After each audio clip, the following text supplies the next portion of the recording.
Доброе утро, Республика! Начинаем пятничное утро, и с вами Руслан Ачиров и Вероника Тамтосова. Желаем всем хорошего настроения, мы, как всегда, с вами, и приготовим вместе вкусный завтрак, сделаем зарядку, поделимся, чему еще, кроме пятницы, стоит сегодня порадоваться, заглянем в музей, поговорим со специалистом МФЦ, ну, в общем, все очень-очень активно и о приятном. Да, приятно то, что самая короткая неделя рабочая подходит к завершению.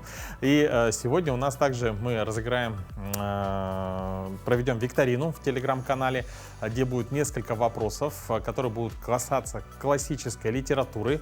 И кто первым правильно ответит на наши вопросы, получит вот такой замечательный сертификат от ювелирной фирмы КРГ. Вопросы, кстати, уже в телеграм-канале. Не забывайте правила. Первое, вы должны быть нашим подписчиком, то есть постоянным подписчиком телеграм-канала «Утро Якутии». QR-код вы видите на экранах. Переходите, подписывайтесь. Засчитываются только неизмененные ответы. К сожалению, вам нужно дать ответ сразу правильный. Да, потому что если вы ответ изменили, к сожалению, для справедливости ради, даже если вы незначительно поставили там только точку, учитываться данный ответ не будет. Итак, переходите в телеграм-канал, да, отвечайте. И, возможно, даже если мы успеем, то в течение сегодняшнего эфира, в завершении, мы объявим победителя. Напоминаю, победитель, кто правильно ответит на вопросы, получает сертификат от ювелирной фирмы КРГ. Я бы сама тоже хотела. Жалко, нельзя. Да. Ну, а прямо сейчас расскажем о том, что же вас ждет за окном. Итак, в центральных районах температура сегодня +1, +2. В Заречной группе 1-4 градуса выше 0, в южных 4-6 градусов холода. В Вилюйской группе -1, -6, в Нижнеленских +2 градуса. В западной -2, -4. В Колымо-Нигерской группе Улусов -1, +5. В Ямских 1-7 градусов холода. На северо-западе 4-13 градусов мороза. В Якутске температура в 6 часов утра составила 2 градуса. Атмосферное давление 753 мм ртутного столба. Ветер северный 2 метра в секунду. Небольшие осадки. Ветер северо-восточный 4-9 метров в секунду. Температура днем в Якутске 5-7 градусов тепла. Настоящая весна пришла к нам в столицу. Да, ну и каждое утро жизненно необходимо начинать с улыбки и с небольшой физической активности. И мы, как всегда, делимся с вами интересными фактами, стремясь мотивировать на выполнение утренней гимнастики. Ну что, нам удалось тебя уже смотивировать? Ты начал выполнять гимнастику? Нет? Да, мне хватает дороги до работы. На велосипеде, кстати, да, засчитывается. В различных вариантах утренняя зарядка есть во всех странах мира. В Австралии она появилась в эпоху золотой лихорадки. Упражнения на растяжку под музыку. Ну, наверное, видимо, мыли золото, вот растягивались. Да, удобно было, да. И работа, и растяжка. Да. А в Европе это наследие спартанцев. У них зарядка плавно переходит в серьезные комплексы силовых упражнений. А самая семейная зарядка в Китае. Там есть специальные комнаты, где они всей семьей вместе с бабушками и дедушками по утрам занимаются зарядкой. Ну, слушай, я бы не отказалась от такой комнаты, знаешь, отдельный такой небольшой спортзал. Слушай, ну вообще комната отдельная для зарядки, это супер. Да. Ну, а прямо сейчас мы предлагаем вам сделать небольшой комплекс упражнений и проснуться вместе с нами. Всем доброе утро! Сегодня мы проведем зарядку с помощью вот такого валика МФР ролик. Этот ролик очень удобный для проработки мест, где застаивается лимфа. Мы сегодня проработаем с вами нижнюю часть, это ноги. Та часть, которая чаще всего у нас к концу дня отекает и устает. Ну что ж, начнем. Начнем мы себя прокатывать с икроножной части. Устанавливаем ролик под икроножную часть на середину, отстраиваемся на ручки и начинаем прокатывать себя вперед и назад. Выполняем данное движение 8 раз. 6, 5, 4, 3, 2, 1. Далее переводим ролик под бедро. Также устанавливаем его на середину бедра. Задняя поверхность. Прокатываем также через подъем рук вперед и назад. Ни в коем случае не прокатываем ролик под коленом.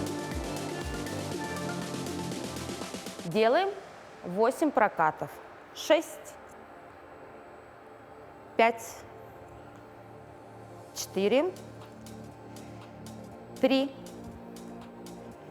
2, 1. Закончили. Далее мы переводим ролл вперед и будем прокатывать переднюю поверхность бедра. Отстраиваем ролик перед бедром. Уходим на ручки. Отстраиваемся на локоть. И прокатываем себя до тазобедренного сустава и назад, до коленной чашечки. Прокатывать колено ни в коем случае нельзя. Работаем здесь 8 прокатов. 6, 5, 4, 3, 2, 1. Закончили. Далее мы будем прокатывать внешнюю поверхность бедра. Отстраиваем свободную ногу вперед. Также уводим валик под бедро, середина. Уходим на локоть и прокатываем вперед и назад. Работаем здесь 8 прокатов. 6. Во время прокатки роллом вы можете почувствовать болевые ощущения. Это триггерные точки, которые сигнализируют нам о том, что в этих местах у нас большой застой лимфы. В этих триггерных точках мы акцентируем и прожимаем больше, чтобы пробить лимфу. 2, 1. Закончили. Все то же самое мы повторяем на другое бедро. Отстраиваемся. Уводим ножку вперед, отстраиваем локоть и прокатываем себя. 8 прокатов.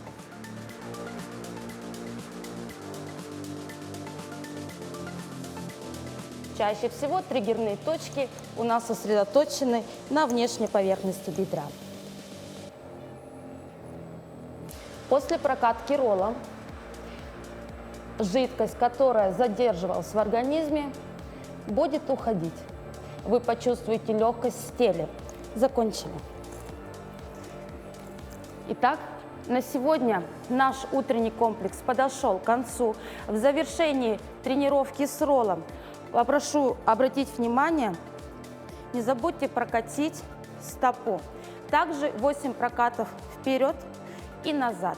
Стопой завершаем нашу тренировку.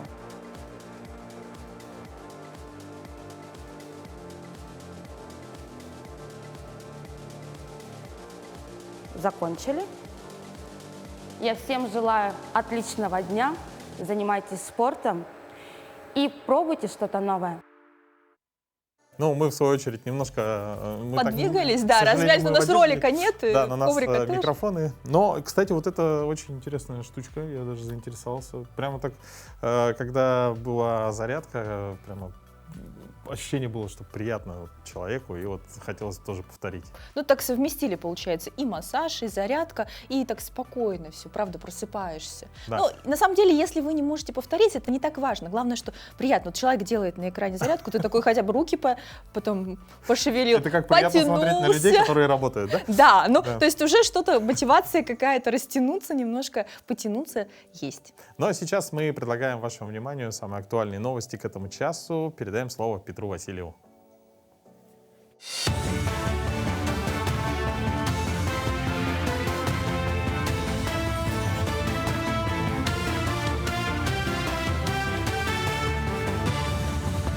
Доброе утро. Коротко о самых заметных событиях к этому часу.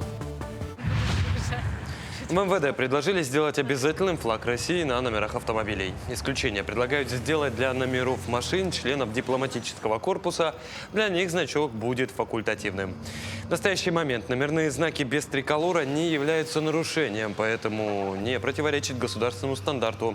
Он регулирует размеры знака, наличие там разрешенных цифр, букв и обозначение региона регистрации автомобиля. Номера с флагом выдают в ГИБДД при регистрации или перерегистрации автомобиля, но заказать их изготовления можно и в частных компаниях. В этом случае владелец автомобиля может выбрать номер с флагом или без. Последний обходится дороже на 300-500 рублей. Ямочный ремонт с 29 апреля по 15 июня в Якутске затронет 20 тысяч квадратных метров дорог.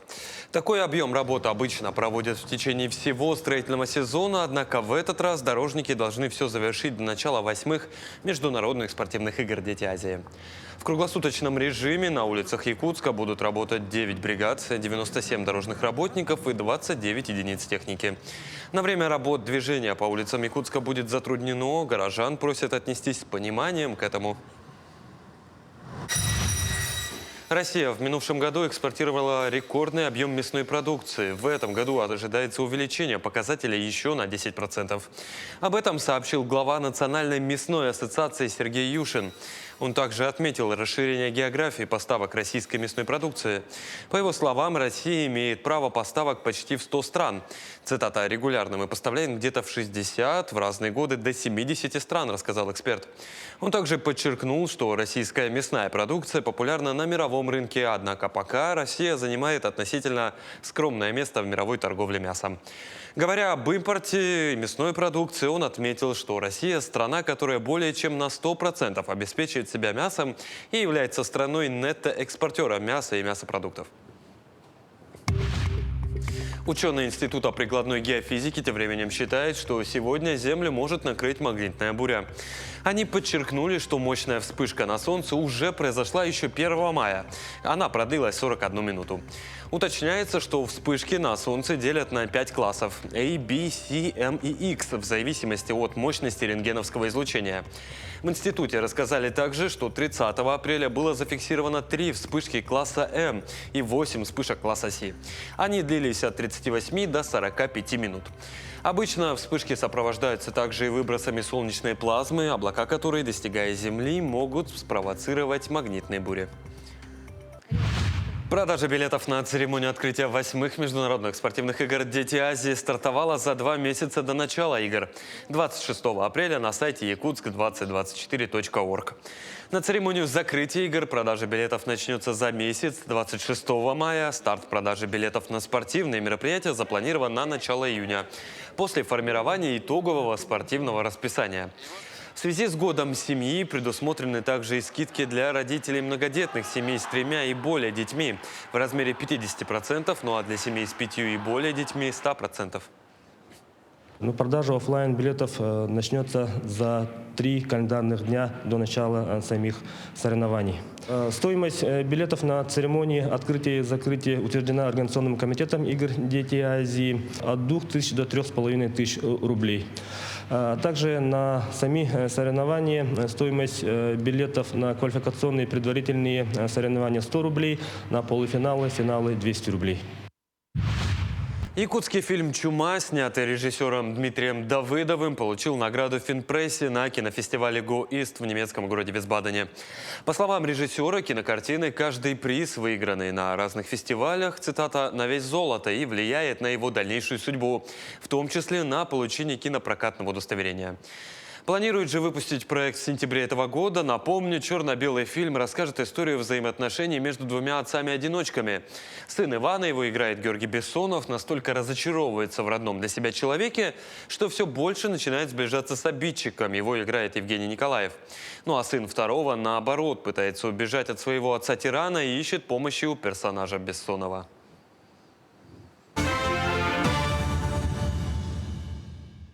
С декабря прошлого года во всех офисах Центра «Мои документы Якутии» можно оформить усиленную электронную подпись мобильного приложения «Госключ». О том, что это такое и для чего он нужен, нам расскажет главный аналитик отдела координации электронных услуг Центра «Мои документы» Марина Степанова. Доброе утро. Доброе Марина, утро. доброе утро. Что же такое «Госключ»? Госключ – это мобильное приложение, разработанное Министерством цифрового развития России для подписания юридически значимых документов в электронном виде. В этом приложении можно оформить 2 вида электронной подписи, которые соответствуют стандартам безопасности. Это усиленная, квалифицированная и неквалифицированная электронная подпись. Эти подписи имеют такую же юридическую силу, как и ваша собственноручная подпись. С помощью этой подписи можно подписать юридические документы и заявления для предоставления государственных и муниципальных услуг. Также можно оформить некоторые коммерческие услуги. И в отличие от электронной подписи, которая оформляется на физическом носителе, на флешке, например, мобильная госключ — это мобильная подпись, которая всегда с вами в телефоне. Ну, то есть Также я могу в оперативном удобно. режиме что-то Да. отсканировать, тут же подписать и переслать человеку, ну, организации. Да, конечно. И важно отметить, что оформление этой подписи абсолютно бесплатно. Для того, чтобы подписать документы в приложении, не надо устанавливать какую-то специальную программу. Все действия происходят в самом приложении. Мгм. Очень интересно. Да, интересно. А как можно оформить такую электронную подпись? Для того, чтобы оформить УНЭП, усиленную неквалифицированную электронную подпись, достаточно иметь подтвержденную учетную запись на портале госуслуг. Скачиваете приложение «Госключ», заходите под своим логином, паролем на портале госуслуг, вводите код из СМС и придумываете пароль для вашей электронной подписи. То есть это очень быстро, буквально занимает минуту, и в любое время вы это можете И сделать. главное, не пароль 1, 2, 3, 4, да? Посложнее. Для оформления УКЭП, усиленной квалифицированной электронной подписи, потребуется еще дополнительная процедура идентификации. Идентификацию вы можете пройти дистанционно, если у вас есть загранпаспорт нового образца сроком на 10 лет, либо если у вас зарегистрирована биометрия. И очно в любом офисе центра «Мои документы». Для идентификации сотрудник МФЦ фотографирует заявителя вместе с заявлением на оформление такой подписи. Необходимо будет подойти с паспортом, со СНИЛСом и с телефоном. Мгм. Мгм. А все-таки что можно подписать данной электронной подписью? При подписании УНЭП, усиленной неквалифицированной электронной подписи, можно, например, оформить и подписать электронный договор купли-продажи транспортного средства, что очень удобно. Можно получить ИНН, можно направить декларацию 3 НДФЛ и дать согласие, например, на уведомление, на получение электронных уведомлений от налоговой. Для оформления УКЭП, усиленной квалифицированной подписью, вернее, подписать УКЭПом можно некоторые услуги управления Росреестра, те, что связаны с недвижимостью, то есть кадастровый учет, одновременно кадастровый учет, регистрацию права, внести какие-то сведения, либо исправить ошибку в едином государственном реестре недвижимости. Можно поставить запрет на совершение сделок без личного участия заявителя. Можно распоряжаться своими пенсионными накоплениями. Можно даже зарегистрировать расторжение брака. Ну, это при совместной подаче Интересно. обязательно. Ну, достаточно Достаточно спектр. широкий спектр, да. Мне кажется, еще и какие-то договоры электронные можно подписать. Да. Также на портале госуслуг есть услуга по направлению самому себе документов на подписание. Это потребуется для направления документов в суд, например, для подписания расписок или подать заявление на вступление в российское движение молодежи. Также сейчас на данный момент из коммерческих предложений действует подписание договора с оператором сотовой связи, подписание договора на обучение на платной основе, это в рамках суперсервиса поступления в ВУЗ онлайн, и подписание ипотечного договора. Скоро человечество будет просто дома сидеть. всё Да, и по подписывать, телефону всё как делать, раз все вопросы решать. Здорово. Ну а вообще вот физически, чисто вот, или даже технически, как происходит подписание документа? Вот отсканировал, подписал, отправил или... Это все легко, да, электронный документ. После того, как документ на подписание поступает к вам в Госключ, вам приходит уведомление на телефон. На телефон, на электронную почту, либо в личный кабинет на госуслугах. С этого момента у вас есть 24 часа, чтобы подписать этот документ. То есть вы заходите в Госключ, вводите пароль от своей подписи электронной и далее уже ознакомливаетесь. Если вы согласны, готовы подписать, вы подтверждаете ознакомление и нажимаете кнопку «Подписать». Все, документ ваш подписан. Вы можете его уже направить куда угодно, любым удобным для вас способом, через мессенджеры, WhatsApp, Telegram, через почту электронную. Удобно. Все подписанные вами документы хранятся в приложении 3 месяца. И также, если вы передумали, если вы не подписали документ, спустя 24 часа он просто пропадет из А если приложения. подписал, а потом передумал? Или Нет, так нельзя? Так уже нельзя, да. так нет. Давайте еще раз повторим, как можно его оформить, можно ли это сделать у вас? Оформить можно. Можно оформить... Для того, чтобы оформить, необходимо подойти в центр «Мои документы» Мгм. для очной идентификации, либо записаться через сайт «Мои документы», либо позвонить через региональный центр телефонного обслуживания по номеру 8 800 100 ровно 22 16.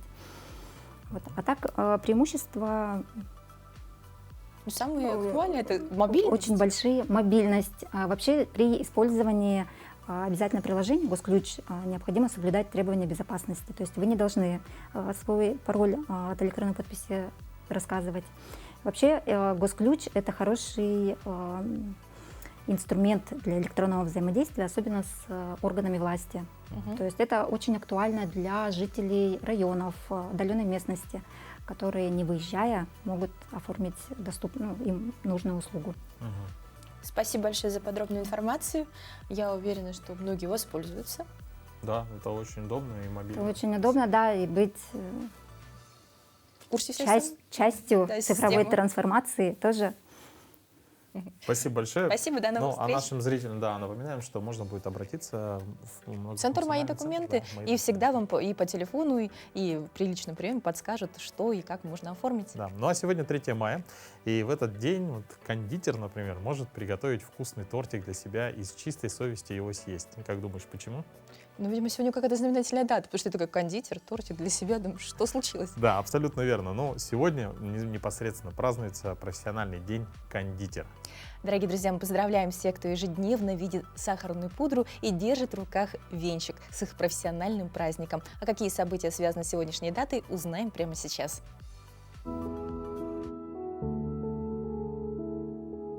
На календаре 3 мая. Сегодня Всемирный день солнца. День кондитера в России. По народному календарю окликание предков. На Руси верили, что в этот день покойники скорбят о своей земной жизни и желают повидаться с родными, поэтому было принято посещать кладбище.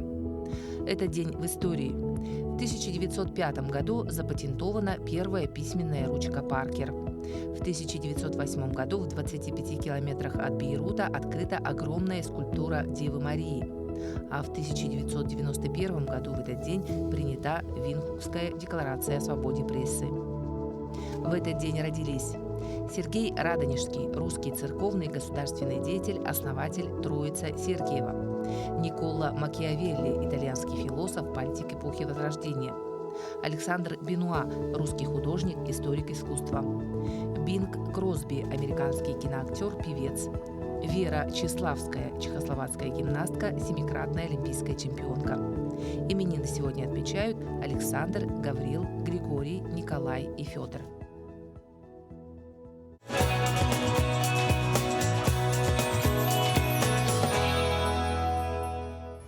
Доброе утро всем, кто к нам присоединился. Вообще с утра полезно просыпаться по своему биоритму, полезно делать утреннюю разминку, а особенно полезно смотреть нашу рубрику «Полезный завтрак», где мы вам рассказываем, как зарядить свой организм энергией вкусно и полезно. Ну а сейчас мы передаем слово Юлии. Доброе утро, Якутия! Меня зовут Юлия, я нутрициолог. Сегодня мы с вами приготовим замечательные блины. Да, вы не ослышались, блины – это тоже правильное питание. Особенность нашего рецепта будет заключаться в том, что в этих блинах будет отдозирована жирность, а также в составе будет ржаная мука. Ржаная обдирная – это повышает содержание пищевых волокон в этом продукте. Начинаем мы с простого. Все как обычно. Разбиваем пару яичек. Яички предварительно у нас помыты. Заведите себе привычку всегда мыть яйца перед тем, как начинаете готовить. Это очень полезная практика. Снижает риски заболевания разными кишечными инфекциями. Яйца надо мыть просто обычной проточной водой. Добавляем в яички. Ну, здесь на самом деле по поводу сахара я кладу немного, но я делаю всегда такие не сильно сладкие блины. Однако добавить пару столовых ложек или 3 столовых ложки на эту порцию блинов будет неплохо. Они от этого сильно сладкими не станут. Вообще сахар для человеческого организма нужен и важен. Полностью избегать его не стоит. Стоит его просто немножко дозировать. Так, перемешали мы яйца с сахаром. Добавляем сюда 2 стакана молока. Тут у меня отмерено.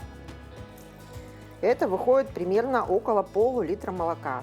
Молоко для этого рецепта я беру жирностью 2,5%, но можете взять 3,2, допустим, да, если хотите. Просто 2,5 они стоят немножко дешевле.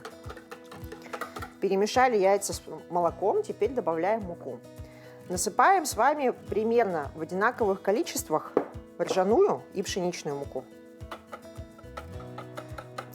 Я не взвешиваю, здесь нужно больше ориентироваться на плотность, потому что мука достаточно живой продукт, и мы с вами должны добиться сейчас консистенции теста, оно должно стать густым, как на оладье. После этого мы будем дальше с ним манипулировать. Так, сейчас мы добавим еще немножко пшеничной муки. Пшеничная мука, она хороша тем, что задает любому тесту текстуру. Параллельно с мукой мы вводим соду и соль по чайной ложке.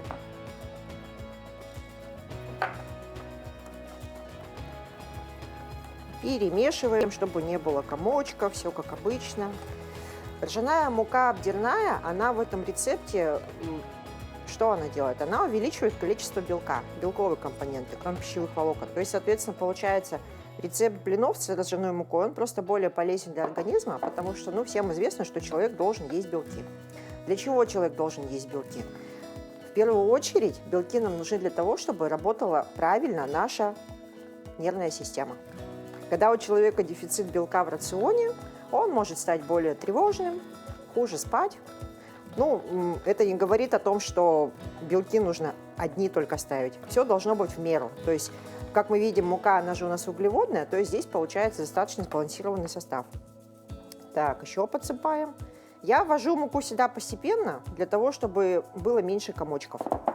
Да, этот рецепт завтрака, он достаточно длинный, но он того стоит. Его можно приготовить в какой-нибудь день, когда вы никуда не спешите. И блины очень сильно любят дети. Все, тесто у нас стало густое. Теперь мы сюда добавляем растительное масло. Это примерно 100 мл. Еще раз перемешиваем. Масло должно распределиться по всему тесту. В данном случае сковородку потом уже мазать не нужно. И добавляем еще полстакана кипятка примерно. Густоту теста можно проверить поварешечкой. Вот это тесто, например, оно достаточно густое, а блинчики будут толстенькие. Если вы хотите сделать тоненькие блинчики из этого теста, все, тесто готово, оно все покрылось пузырьками благодаря соде. Нагреваем сковородку. После того, как сковородка нагрелась, только тогда можно налить первый блин.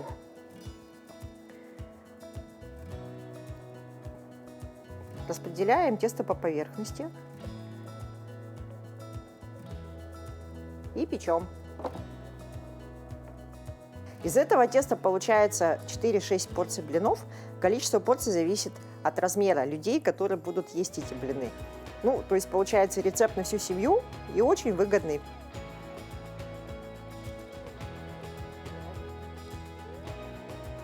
Главное, первый блин, вот он немножко такой бывает, подливший как будто, да? Ну, можно, в принципе, для первого блина и подсмазать сковородку.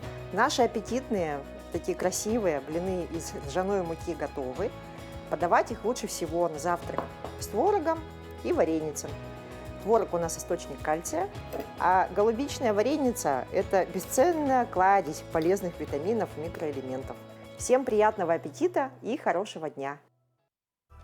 Мне кажется, вкусный завтрак всегда делает дом более уютным. Сам запах таких блинов уже будет наполнять какой-то энергией с утра. Но есть еще один способ сделать дом более приятным, особенно если вы живете один. Когда вы берете себе щенка, он становится полноценным членом вашей семьи. Тут немаловажную роль играет дрессировка питомца. Людмила Московских расскажет нам, как правильно научить собаку команде «рядом».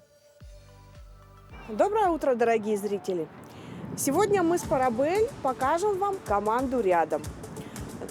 Однозначно вам нужно лакомство с собой иметь.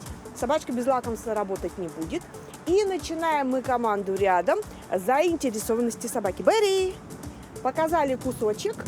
И первоначально мы выводим собачку перед собой. Для чего? Для того, чтобы покажу вам из движения, как собачку перевести в положение рядом. Рядом собачка находится с левой стороны от вас, плотно прилегая к вашей левой ноге передними лапками, мордочкой туда, куда смотрите вы. То есть вот команда «Рядом» изначально. Ставим собаку перед собой, лакомство в правой руке. Отходим от собаки, говорим «иди сюда». Перекладываем еду в левую руку, «иди сюда». Левой ногой шаг назад, переводим собачку в положение «рядом» и начинаем движение. Ваша левая рука прилегает к левому бедру. И Берри рядом. Рука чуть-чуть вверх, то есть чтобы собака мордочку слегка подняла вверх. Рядом. Рядом. На поворотах произносим команду «Рядом». Начало движения «Рядом», остановка, команда «Рядом». Собака должна сесть. Если она не садится, вы перекладываете кусочек в правую руку. Также правая рука возле бедра, мордочка вверх. А левой рукой нажимаете на круп собачки, то есть помогаете сесть. Вот это положение «Рядом». Собачка фиксирует, в глаза смотрит вам и хвалим. Как положение «Рядом» собака должна занять. Иди сюда. Иди сюда, шаг назад, рядом. И вот собачка идет рядом с вами. Собаку постоянно кормим. Рядом. Рядом. Да, молодец. Молодец, хорошо. А на сегодня все. В следующий раз мы с вами разберем повороты направо, налево, кругом. Всем доброго дня!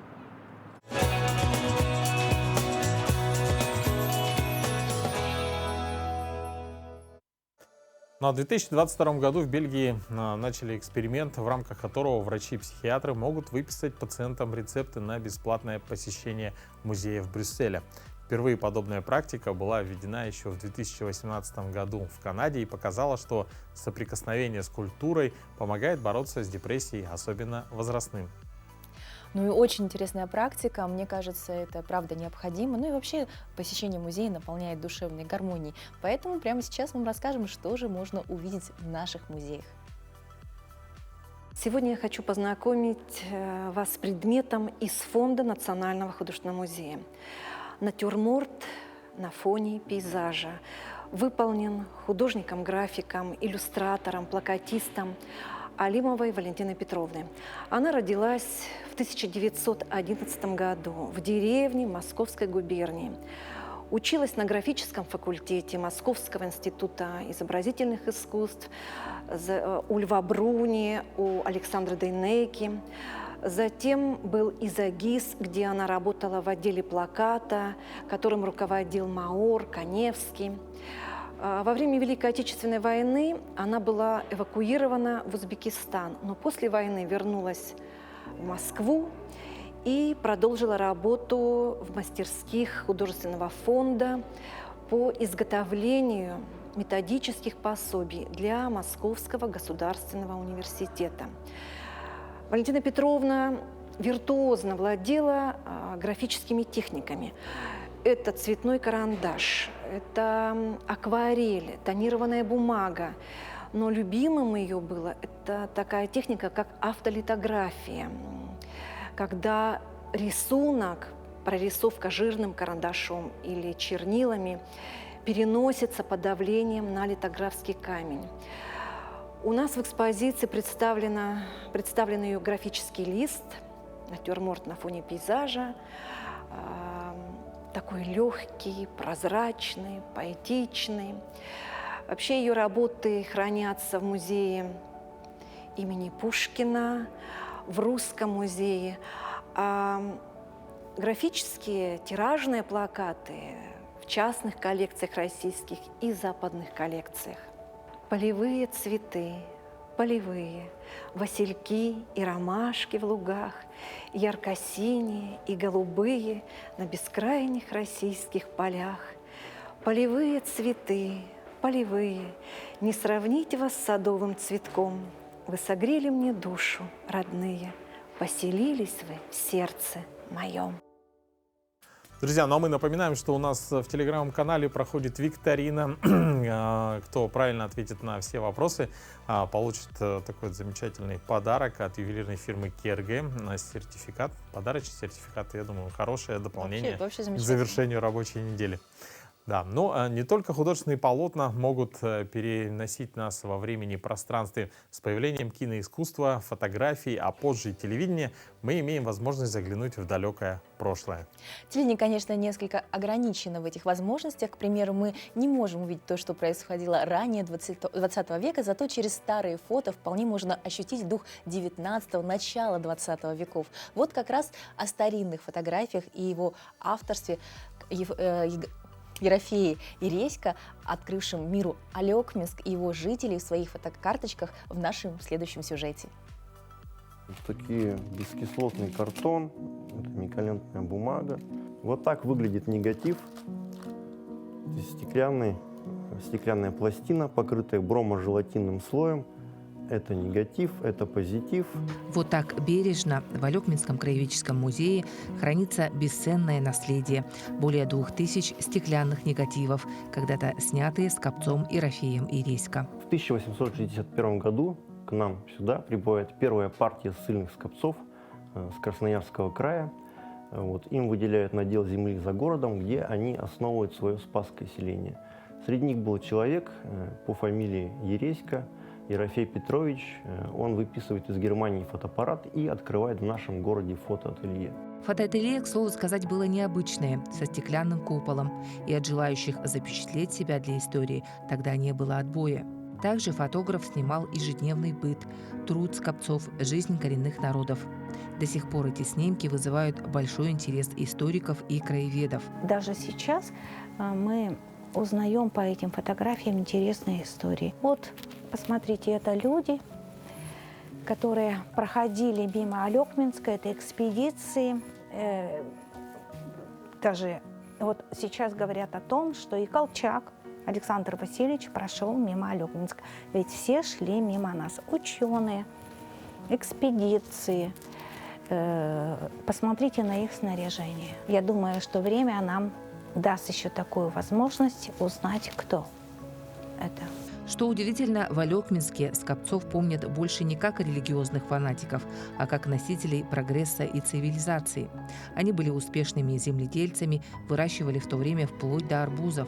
А сам Иресько выписывал негативы и фототехнику из Европы. Изготавливались негативы в Германии, во Франции. Позже их стали производить у нас в городе Санкт-Петербурге. Вот в таких вот коробочках доставлялись к нам в Алекминск бромо-желатинные пластинки. Пару лет назад был обнаружен и сам фотоаппарат, на который снимались прославившие Алекминск и его жителей фотографии. Нам это несказанно, конечно, как-то повезло. Этот фотоаппарат был найден при разборе дома, частного дома. Это фотоаппарат Ерофея Иресько и химии компании. Здесь была вот сухая плесень, с которой мы поработали, убрали. К сожалению, место кончины талантливого фотографа, хотя он прожил довольно долгую жизнь, переступив 80-летний рубеж, все еще остается загадкой. Местные краеведы склонны считать, что последним пристанищем для него все же стала Алекминская земля. Если бы он уезжал, я думаю, он забрал бы свою технику, каким бы он старым ни был. Но вот его фотоаппарат, это затем его тоже кодек, один из первых кодеков, который тоже остался здесь. Иресько оставил после себя бесценное свидетельство своего времени – фотографии. Благодаря ему мы можем взглянуть на Алекминск и другие сибирские города в прошлом глазами Ерофея Иресько. Туяра Филиппова, Ренат Нахиев, Алекминск. Правда, думала...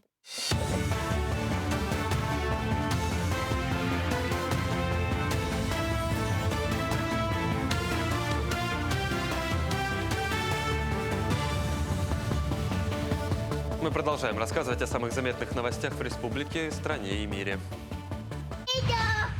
Генетические сигналы об отклонениях в умственном и речевом развитии, а также о врожденных пороках сердца у детей обнаружили ученые СГМУ в составе научного коллектива. Полученные сведения, по мнению ученых, помогут обследовать юных пациентов и их родителей, чтобы планировать рождение следующих детей в семье. У современных детей врожденные пороки сердца встречаются чаще других пороков развития внутренних органов и являются одной из главных причин детской смертности. Наиболее часто пороки сердца при этом наблюдаются при хромосомных аномалиях, например, при синдромах Дауна, Эдвардса и Паттау. Торжественный парад в честь Дня Победы в Якутске состоится, но решено отказаться 9 мая от шествия «Бессмертный полк» и праздничного салюта. Не проводить шествие в этом году в очном формате в связи с существующими угрозами общественной безопасности принял решение Центральный штаб «Бессмертного полка» в России. Организаторы предложили провести акцию в других форматах, например, разместить портрет своего героя на одежде или на личном транспорте. Также можно на свою аватарку в социальных сетях поставить фотографию родственников фронтовика или труженика тыла. Помним, гордимся и чтим. Национальная библиотека Якутии продолжает показ художественной выставки «Свои родные», посвященные героям Отечества, солдатам, медикам и волонтерам СВО. В рамках патриотического часа сотрудники библиотеки показали студентам короткий видеоролик о суровых буднях наших военных. На выставке также были представлены и книги о специальной военной операции, поэтика о войнах-героях, а также наградные документы и личные вещи участников. Трагичным, но в то же время сильным экспонатом выставки является серия художественных портретов павших героев-солдат СВО. Напомню, выставка пройдет вплоть до конца мая, и каждый желающий может лично ее посетить. Мы совместно, Национальная библиотека, совместно с автономной некоммерческой организацией «Сердца солдатских матерей» организовали эту выставку. Это уже 3-я выставка. Будем и дальше продолжать. Ученые разработают базу данных для оценки качества жизни и социального самочувствия жителей северных и арктических районов республики. В ее основу вошли многолетние социологические исследования, а также опыт проведения этнологической экспертизы в районах. Это интерактивная интегральная база данных, она отражает индикаторы качества жизни и процессы социокультурной устойчивости. Сама разработка будет интересна для представителей органов власти, бизнеса и ученых. База данных может показать динамику изменения этносоциального положения коренных малочисленных народов Севера Якутии на поселенческом и районном уровнях на основе 32 индикаторов качества жизни и социального самочувствия. Более 125 тысяч якутян приняли участие во всероссийском голосовании по отбору общественных территорий. Всего было представлено 67 проектов, претендующих на благоустройство за счет федеральных средств.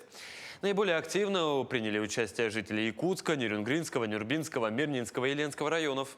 Напомню, с 15 марта по 30 апреля этого года на единой федеральной платформе 14 городсреда.ру прошло всероссийское онлайн-голосование по отбору общественных территорий для благоустройства. По итогам будет сформирован список приоритетных пространств, которые реализуют по федеральной программе формирования комфортной городской среды в рамках нацпроекта «Жилье и городская среда».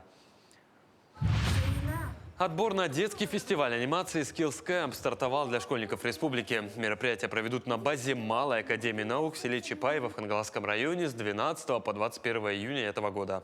Данный фестиваль нацелен на развитие и популяризацию детского анимационного творчества, выявление и поддержку талантливых юных авторов, развитие анимационной педагогики и распространение лучших практик и опыта.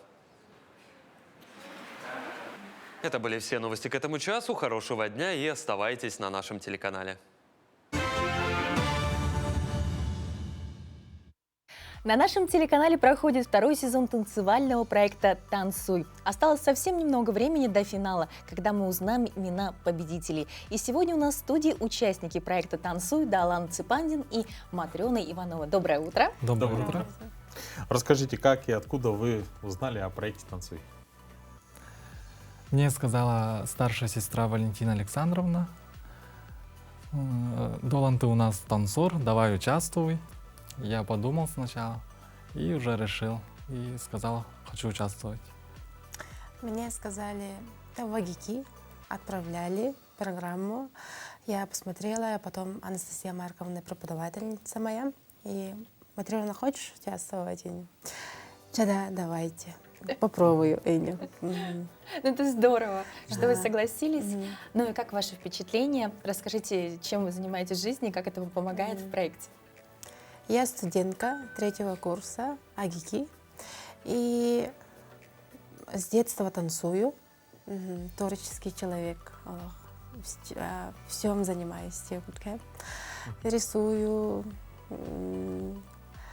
В КВН разных участвовала, в МИС участвовала. И решили, что вам не хватает только телевидения. Да. Хорошо. Здорово. А вы как связаны с танцами? Вы сказали, что вы танцор, танцевали в детстве, сейчас? Ну, да, я в детстве танцевал тоже в школе, студенческие годы. Я сам работаю в больнице РБ-2 республиканской. А кем вы работаете? Медбратом в отделении общей реанимации. Ничего, как серьезно. Как удается совмещать проекты и работу? Ну, было сложно. А что действительно вот было самое сложное в проекте для вас обоих? Для меня лично совмещать учебу вот этот танцую с проектом. Для меня тоже совмещать работу с проектом. И самое сложное было бальные танцы и сюжетные. Но вот сейчас мы видим ваши выступления, очень такие динамичные. А какое вам больше всего запомнилось? Все, где? Да, все. Но... Ну, самое лучшее было современные танцы. Для меня это бальные танцы. Самое сложное? Ох, понравилось. Больше всего понравилось? Понравилось. А для вас? Для меня современные танцы. Больше всего понравилось? Да, больше всего А понравилось. что было сложно в постановке тогда? Может, вы выбрали самых два сложных направления. Что тогда показалось сложным? Сложным для меня придумать, поставить. То есть хореография? Хореография была. Музыку выбрать. А как выбирали музыку? Как бы совместно? Или больше вы советовались с однокурсниками, может быть, с коллегами? С преподавателями. С преподавателями. Я вот слушай, вот эту песню я выбрала. Были споры, были у вас? Нет.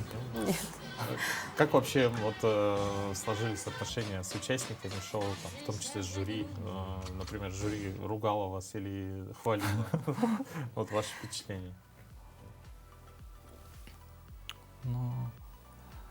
Ну, были моменты, конечно. Ругали нас и тоже хвалили. Ну, все нормально. А с остальными участниками чувствуется вообще как конкуренция какая-то? Да. Нет. Мы сразу познакомились со всеми и все подружились. Все. Как-то помогаете друг другу, Да, может быть, делитесь идеями? Да, помогаем друг другу. А кого считаете своими соперниками основными? Всех. Ваше предсказание Кто остались, то всех. Мы, говорит, дружеская атмосфера, а соперники все. Что дало вам участие в проекте? Может быть, уже для себя вынесли желание работать на телевидении, например? Опыт. Для меня этот большой опыт. А вы не решили заняться танцами в свободное от работы время? Конечно, буду танцевать в свободное время. Ну, вообще, работа медбрата еще и в реанимации, да? Да, в реанимации. Там график очень напряженный. Да. Мне кажется, там не до танца. Можно там раз в год попробовать. Не, ну, может быть, на работе показывают же видео в свободную минуту, как в сериалах. В сериалах, в фильмах, по-моему, не так. Но совсем по-другому. А вот если вы получите главный приз, на что его потратите? Ой, мы даже не знаем. Я буду копить. На что? Хочу за границей. Побывать? Да. Ну, а вы? Что насчет вас? Даже не подумала об Мне этом. кажется, у них очень мощные есть планы, просто не хотят делиться. Вот уж так показалось. Ну, а что мы увидим в вашем исполнении в финале? В финале будем танцевать первый танец диско. Самый первый. Самый первый. Почему вы решили, что остановиться именно на нем? Ну, самое зажигательное. Ага. Самое зажигательное, яркое. Мгм. А в целом, например, вот нас, может, сейчас смотрят зрители, и, возможно, будет следующий, третий сезон, да, проекта «Танцуй». Что бы вы могли вот, пожелать ну, потенциальным участникам этого проекта? Не пожалеете, участвуйте. Кто вас поддерживает вообще, ну, вот в проекте? Кто за вас болеет? Родственники, коллеги. Ну, все очень Да, восприняли хорошо. да. Ну, мы желаем вам успешного выступления, чтобы было ярко. Вы можете обратиться к зрителям, чтобы они вас тоже поддержали. Голосуйте за нас. Сразу видно слаженный коллектив. Да, действительно, ну, друзья, мы призываем вас смотреть проект «Танцуй». Голосуйте за ваши любимые пары каждое воскресенье в эфире телеканала «Якутия-24». У вас, кстати, есть победитель нашей викторины. Напоминаю, что победитель у нас получает сегодня такой вот сертификат от ювелирной фирмы КРГ. И в телеграм-канале мы проводили викторину. Было около 5 вопросов. Сейчас узнаем имя победительницы. Это Юлия. Юлия, поздравляем вас с успешным утром, чтобы вся дальнейшая неделя была у вас такой же замечательной. Ну, а всем желаем хороших выходных, прекрасного настроения, чтобы непременно каждое утро у вас начиналось бодро и вместе с нами. Да.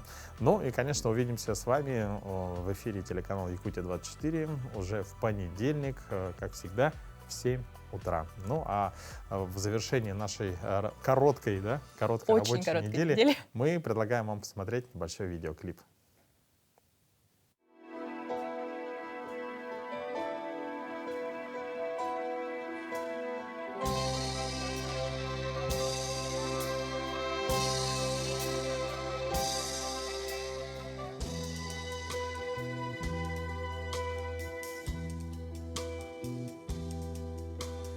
Ты моя мелодия,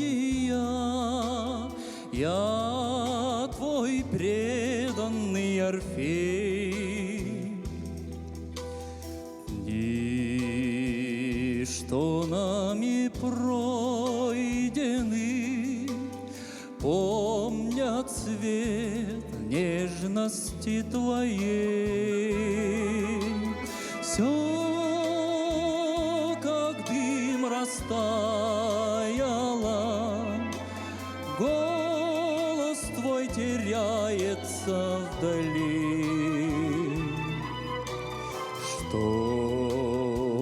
тебя заставило забыть мелодию любви? Ты мое сомнение, тайна долгого пути. Сквозь дожди осенние слышу я горькое прости. Прощальных зарева, голос твой теряется вдали.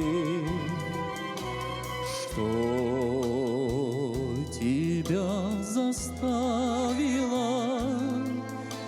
передать мелодию любви?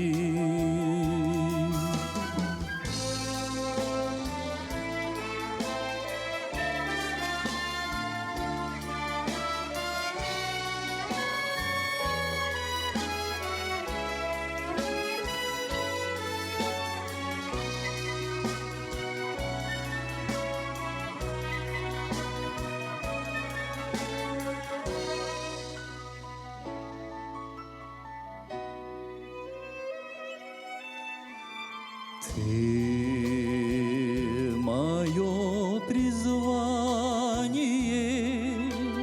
песня, ставшая судьбой, боль забвения раннего знал Орфей, преданный тобой. Стань моей вселенною, смолкнувшие струны оживи. Сердцу вдохновенному верни мелодию любви.